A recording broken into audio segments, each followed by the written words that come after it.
Welcome to the 10-day growth hacking challenge with your host, Nader Sabri. Today, we're here with Hala Omar. We are finishing the challenge. Congratulations, Hala. You have finished all 3 growth hacks in 10 days. It's awesome.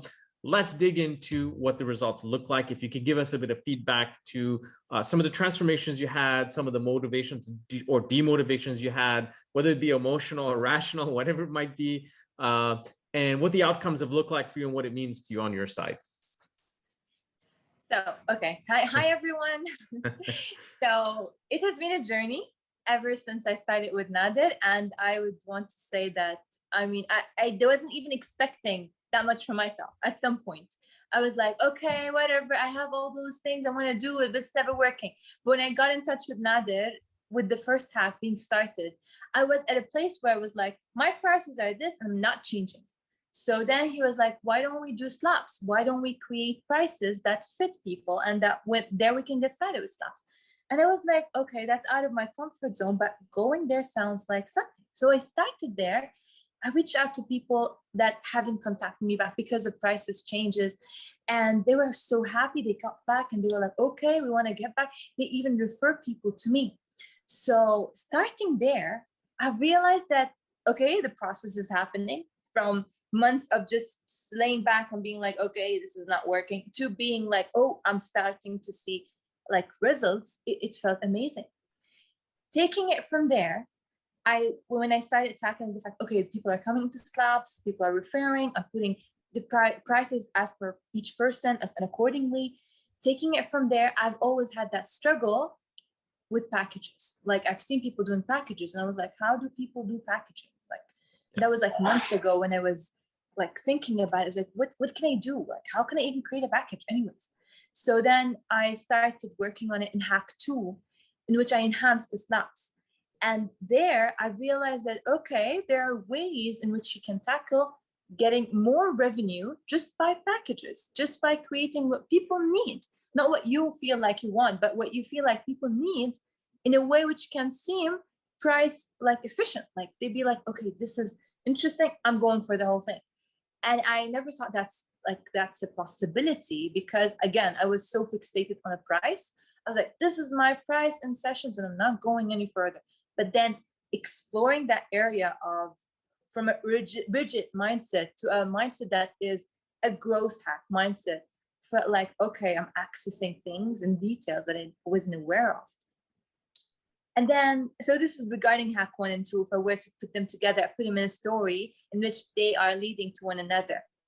And taking it from there to hack 3, which is actually very interesting when it comes to the idea of other healers being interviewed, other healers being spoken to about their healing modalities, and like taking the chance of introducing that more to a world which is more biased towards, let's say, like, coming from a medical background, it's like, we just want to heal, just give us the bill and that's it. Like the pill and that's it. But then realizing that there's furthermore and getting to get all those other healers, which came into hack number 3, which is the idea of getting healers interviewed. So taking on in that round, I realized that months ago, somehow the universe got me into an interview with Khalij Times, in which I had to interview other people, other women specifically. It was a women this setup. And I had to interview all those ladies. And back then I had to call each and every one of them, get to know them more, ask them about what triggers them, what gets them moving, what's shining with them. So realizing that was a way of the universe telling me, months from now, you're going to be doing something with Nader and that's going to be serving you. So it's crazy how the universe works. But yes, so moving into hack 3, which was how can I create consistency?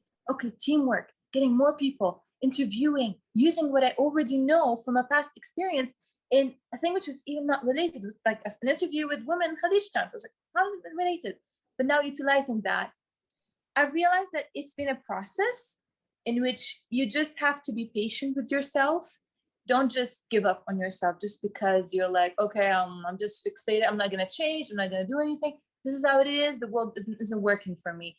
It's never that way. It's a process that needs you to be just like you have to treat the process just like a little child, where you're taking it one step at a time and allowing all the servings that the universe has given you some time back to come back to you and help you in the process. So this is if I Amazing. put it all together. Amazing, amazing. So what would be your like your top three transformations if you just break it down really simple? Three things that like completely changed for you through this process. What happened? So the three things that have changed for me in the process was I became more flexible. Like at times ago, I was very rigid. I was like fixated, this and that's it. I'm not changing. No, but I became very flexible. I started adapting to the situation of how can we create this in a way which can help? So, oh, how can we shift this in a way that can help? So flexibility was like on top. And then the idea of teamwork, I thought that in order to stand out, you need to be there and you need to show the world that you exist and you only exist and people come see what I have. But then no, teamwork did shine in the things that I've realized, which is sometimes when you get others, the energy of two people in an interview can just get more and more people seeing the light, you see? Absolutely. Yeah. So utilizing teamwork has been an amazing advantage I've realized in the process of creating the growth hacks. And then comes the idea of like just thinking about the possibilities that sometimes we can have opportunities from a very minimal detail that we weren't even aware of, like just like how the prices could have gotten into packages and have had more and got more people coming. There's like that detail which I wasn't aware of, and now I'm like that awareness of details is enhanced in my process. Yeah, because yeah, it's one little tiny thing can be like the tipping point that can change everything. And it's usually unseen. Yeah. And that's why I tell most people growth comes from the unseen and the unknown, but it's as close as you smelling it rather than looking for it with your eyes. I think also one of the big transformations you had very early on, I remember when you called me, you were super excited. And when hack one kicked in, and you realize that you shifted from something that was very discomfortable to you to being comfortable in the area of being discomfort. And you didn't realize that. I remember I told you, I was like, do you realize that you're not comfortable with the things that you were discomfortable with where you are at the moment? And you're like, oh my God. And this happens to so many people in this process. It's kind of interesting to watch it. I don't necessarily understand why it happens the way it happens, but I have my theories on it. But I think with time, as we do more of these challenges, there'll be some interesting new things will emerge in the sense of behavioral thinking and ways of transforming people in the area of growth. So yeah, I mean that was probably the biggest thing that I saw. The other thing is I like the fact that you were very engaged and you were taking action even when you couldn't or you didn't want to or you're afraid. You were still making some moves and you were very aware that you need to amplify and then sometimes step back a bit. So you were keeping yourself in balance. You had your own kind of balance and check. I think that was really good, making really good judgment calls on managing this process for yourself. So I think that's really, really cool. For the people who are tuning in, I mean, what is something that you'd like to tell them about that they can learn from the growth thinking methodology and design work that we've done and growth hacking in general? For all the people who are like tuning in and who are listening to this now, I'd like them to see every idea they've had ever since forever. Like, those ideas and dreams which you've had and which you're keeping on the side. Don't just keep it at the side. You have the chance to grow in a place which can be a lifetime like dream, which is coming true. Just by understanding that sometimes those things, if done incrementally, if done step by step, are achievable. Instead of saying, oh, it's that big, huge dream, which is unachievable. Now you can take that dream, which is huge, break it down into pieces, into growth hacks in this scenario, and just see where it leads you. Like that's one thing I want everyone to realize. Awesome. So dreams are achievable, and growth hacking is the way to do it, because if we contextually, we always believe that dreams are big, which they are, but they're reachable actually, and it's true, reachable for many people. Yeah. And that's amazing. Awesome. So as you know, at the end of this challenge, this works on a paid forward system where only those who are nominated either by myself or someone who's been given the power to nominate or a contender. They're the only people that can nominate people, and that's the only way to get into this challenge. And so we always give the contender like yourself the power to nominate 3 people that fit the criteria that you want to pay it forward to. So who are you going to nominate and why? So for now, I was really considering nominating 3 people. 2 people I'm still thinking of. Okay. Like I'm considering the idea of how excited they are about what they want to do. But for now, I have one person who I'd like to nominate, and who I know of as a person who's very passionate, who has already gotten started with his fitness. Like he's a trainer, he's a fitness trainer. So he has gone from being a dentist to a fitness trainer, and he's Oh, still wow. doing both. He's still doing both, Really? but Wow. he is really focused. And as I can see his content online, I'm like, this guy, he deserves to just keep pushing further and further. He can do amazing.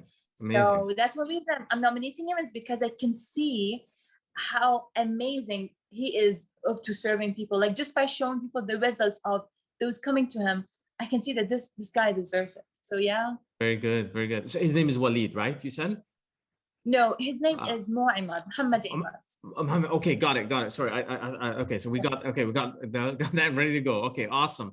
So so you've got one nominee, and you have two more potentially that you're going to give, and you're just I think, and that's good. I mean, it is important to nominate the right people who will benefit from this, and people who are tuning in can learn from. And associate with. That's really, really important. So that's awesome. So one of the things that I forget to do, and I always try to remind myself at the end of this whole process, is one is to congratulate you, but to recognize you for the courage that it takes to go into this challenge and to be out in the open and openly talk about the challenges you have. And I learned this myself through the challenge, where I took it for granted, the fact that the courage it would take people to actually do this. Until someone pointed out for me, I was like, yeah, you're right. It actually quite a bit of courage. So, I commend that, and thank you for being part of the challenge. Thank you for having the courage. And the final thing I always do is in the book, as you know, your challenge, you're working on the 3 of them in here, and there's a spot for 17 more because it's total 20. And so I'm challenging you in the next 60 days to finish the remaining 17. If you finish them, I'll put you into the All-Star program, which is being defined. And it's a next level game to making this take you to the next level. So you know what to do. You got the tools now, right?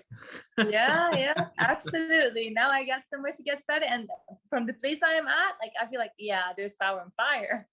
Good. Use that energy. Don't let it go to waste. Hala, congratulations, and thank you very much. Thank you, Nader. Take care.